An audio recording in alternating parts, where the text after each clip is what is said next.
Hakika baraka na neema zako zitanifuata, nami nitakaa nyumbani mwako milele daima. Jambo hili ninalitamani kwa moyo wangu wote. Sina neno jipya ila kusema asante Mungu wangu.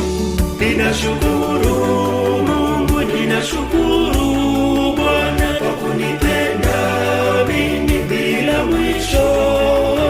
Umekuwa mwaminifu hadi unatimiza. Ni jambo gani hilo asiloliweza Mungu? Umekuwa mwaminifu hadi unatimiza. Ni jambo gani hilo asiloliweza Mungu?